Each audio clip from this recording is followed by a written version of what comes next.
Time saves 9. You've all heard the expression. I'm on board today as I do my spring annual once-over for the canvas work. Basically going over it and checking for any rotten stitching or chafe and patching up as necessary. Off camera, the part you didn't see was the first sunny day we had this spring. Cockpit spray dodgers and my mainsail boom cover went outside, got washed, went outside and dried, and then treated with, lately I've been using a SailRite umbrella treatment. Essentially it's a waterproofing, water repelling agent as well as a UV protectant. Now this umbrella work is at this point probably more than 10 years old. It's really starting to get to the point where I should replace it. Getting pretty threadbare in spots. But the important thing to know about either sail or canvas stitching is that the polyester thread is the weak link. It's almost always that you'll find the polyester thread rots, as you see here, and just sort of disintegrates. So while you might get your umbrella canvas if you wash it and UV treat it every year to last 15 years anyway, I've found that polyester thread exposed to continuous UV is really a 5-year proposition. So you end up doing a lot of restitching before you replace all of the canvas work, which is good because umbrella at this point is probably quite expensive. So what you see here is one of my cockpit spray dodgers. I've done the other one off camera, and what I'm going to do is go all the way around, as you see here, just sort of plucking at threads that look like they might be rotted, adding a row of stitching any place where it's questionable. Now there's a trick that I learned early on. It's called the toothpick trick. I don't happen to have a toothpick, but I do have one of these handy seam rippers. The toothpick trick, and this applies either to your sails or your canvas work, if you want to know if your stitching is going to give way partway through your season or your trip, your offshore passage, take a toothpick and slide it underneath one of the threads. You don't want to really yank on it, but if you can put a little bit of a load on it and it doesn't break, the thread's not rotten. A rotten thread, when you slide a toothpick under it, gives way almost immediately. There's really very little resistance. So most of this is actually pretty good. This is something I do every spring. So aside from some threads that will escape or some older threads that I don't fully remove, generally you're going to save yourself a lot of aggravation with that stitch in time versus 9. And that's what today is all about. What you see right here is my second SailRite sewing machine. This is an LSZ, which means it does zigzag stitching. Early on when I bought Charis, I bought an LS1 SailRite machine. I did that to mainly do canvas work and some limited sail repairs. Later on, when I decided that I wanted to build my first sail, which I did, by the way, for Thalia, Typhoon, I was sort of experiment to see if it was something that I could or wanted to do, and I bought a SailRite kit. It was a great experience. I built 2 sails for Thalia, went on to build 2 sails for Charis. I will say this, I would not attempt another sail the size of Charis's main or head sail without the ability to borrow a floor space, nice hardwood or smooth floor space the size of a gym. You've really got to be able to take your canvas work and slide it around, essentially pull it to the machine. It seemed like a doable thing in my parents' living room when they were off to Florida for the winter. But suffice it to say, that room looked an awful lot smaller when it had a 35-foot Allberg's mainsail spread out in it. It was quite an exercise. Anyway, the SailRite machines are fantastic. These are based on a walking foot machine, which simply means that the machine grabs the fabric top and bottom and pulls it through. Less critical for canvas work, which tends to feed through a normal household machine fairly well, but very critical for something slippery like sailcloth. If the cloth doesn't feed through at the correct rate, then the stitching will not come out properly. It won't be strong. It will fail. So a walking foot machine is a must, I think, if you're going to do any kind of sail work. Now, I hesitate to say a must because, frankly, this is an expensive machine. This is over $1,000. I was only able to justify the cost of this machine by what I saved in buying kits versus buying pre-made sails. So in effect, this machine had paid for itself after probably the first 2 sails for my Typhoon. Certainly paid for itself multiple times over by the time I built the sail for my Allberg. If you cannot afford a SailRite machine, it does not mean you can't do your own canvas work or sail work. I grew up in a household where my mom was an avid sewer of clothing, not sails or canvas. And rather than get upset with me when I did horrible things to her, household duty sail machine making canvas work for my first boat, to her credit, she went to a yard sale and found me a used, I think it was a Kenmore, very inexpensive, $20 yard sale sewing machine. She let me basically muck around with that. And what it did was it gave me an appreciation for sewing with a machine. Now, one thing that I will say, even with a SailRite machine, though it's less frustrating than a household machine, is you will become a pretty good sewing machine mechanic when you start pushing your machine through multiple layers of heavy canvas, leather reinforcement. You're going to be fixing the machine. It's just going to happen. Anyway, the first machine, the LS1, was a straight stitch only machine. It was fantastic for doing canvas work.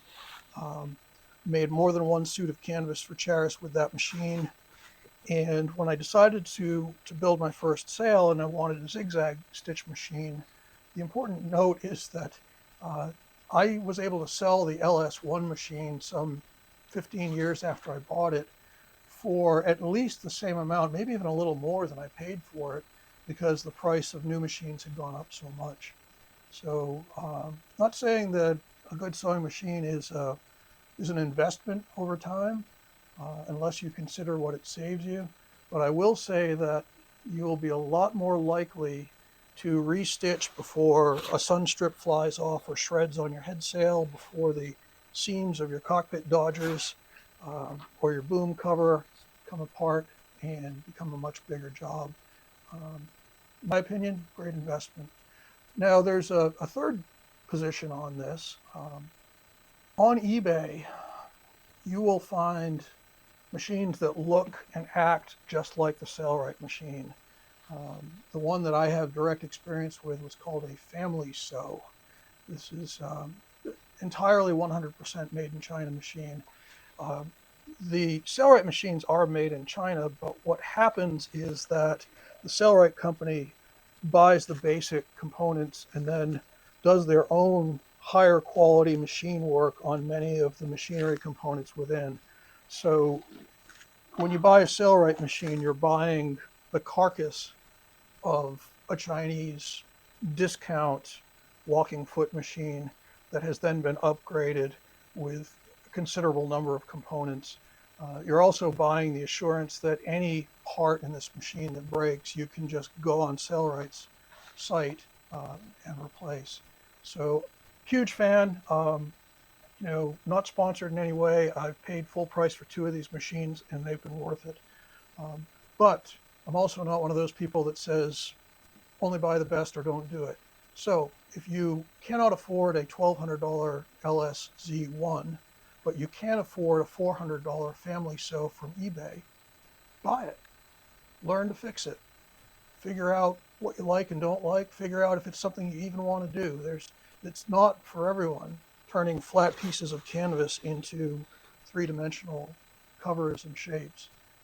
But there are certainly options that don't involve the large initial expenditure, or buy a used machine, or help somebody that you know that has one of these machines with a project, because frankly, if you're doing any large canvas work, a second pair of hands is a huge benefit just in manipulating the fabric, as you'll see a little bit here today. So that all being said, what I'm going to do now is just go around and restitch, look for chafe spots, maybe add a patch here or there. Places where hardware has chafed against a cloth patch, obviously that stitching needs to be redone. Tug and pull and see if anything comes away. Oh, there you go. Rotten thread. Oh, that's exactly what you want to fix now, not after you've gone to the trouble to install this on the boat. So that whole lower seam is going to get restitched. I can tell you right now. Here's some more missing stitches. That's what rotten thread looks like. It takes almost no effort at all to just separate it. That's our mission today.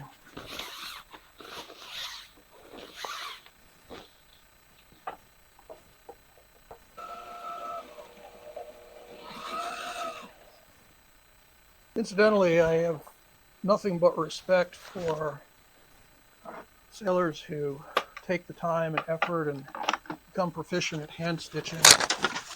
There's always going to be a need and a place to be able to hand stitch sails and canvas if you're doing any kind of voyaging and you're not a gold plater with a budget to run to the sail loft for every missing stitch. However, the one thing I'd point out is that what you see me doing right here, while we're doing it by hand, it would be taking at least 10 times longer, probably more. Would hand stitching be better?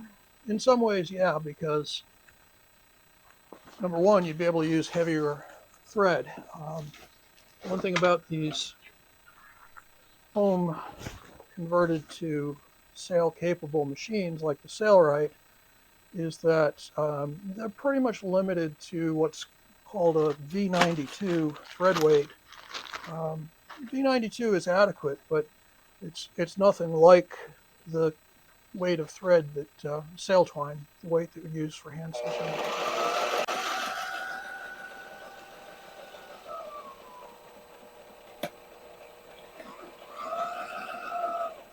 I've also been told, and I think it's largely true, that with hand stitching, you're able to have greater control over the depth to which you pull your stitches into the fabric, whereas machine stitched thread tends to lay on the surface of the fabric and hence chafe perhaps a little bit easier than might hand stitched. Amusing story. I had a buddy come into my office while I was doing some canvas work or sail work at one point and start to razz me about being a seamstress and asked me if I could hem his pants. And I let him watch me as this machine tore through many as 8 layers of canvas and in a lot of cases leather patching. And I said, sure, I can hem your pants. Just swing your leg up on the table. You don't even have to take them off. This machine will go right through your bone. He kind of got a look on his face, and I think he realized that I might not be kidding.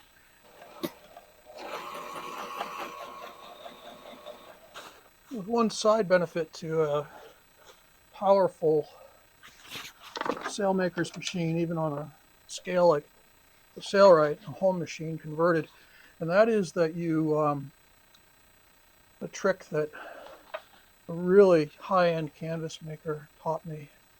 Um, let's say that you want to do leather work, as in maybe wrapping your steering wheel or some other piece of work.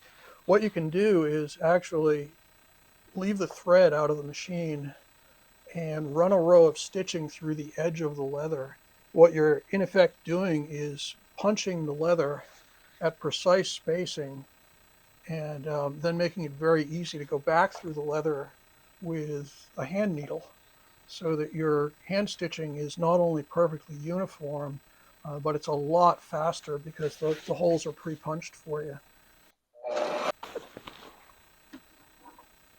But what you're going to end up with when you trim back are a whole lot of these little dangling thread ends, which, for reasons I do not know and will not endorse, are often referred to as Dutch pennants. Don't know why that is. As far as I know, the Dutch are great sailors. Anyway, be that as it may, I'm sure it goes back to some folklore. What I choose to do for those, and you do have to be careful with this, because earlier I mentioned having used a water repellent UV treatment on this yesterday. That stuff can be flammable, so you've got to make sure that it's all evaporated off. Anyway, my choice is generally to use a small butane torch to just flame those ends. What that tends to do is melt the end of the thread into a little blob that will help it to not pull back through. Don't try this at home, unless there's a fire extinguisher 5 feet away, as there's here. This has the effect of getting rid of a lot of the old rotten thread, which for whatever reason seems to flame up and disappear much more quickly than the new stuff. So one of the limitations of these converted home machine SailRite machines is the amount of space underneath the arm. That, quite frankly, is your limiting factor. You can only stuff so much cloth under there, and that means you can only get so far into the middle of a project.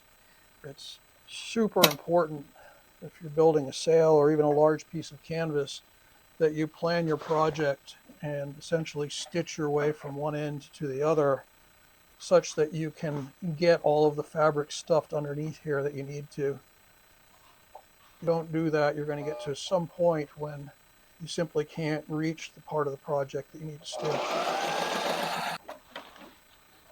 One of the regrets that I have is that I've not yet found a good spot on Charis to stow this machine. Come with a really nice case, so carrying it and storing it would not be all that challenging, except it weighs a good hefty 40 plus pounds. And of course, it's very important that it be kept dry and away from any kind of potential drips. So on my trip south, I have not carried either of my SailRite machines, and I've always wished I had it.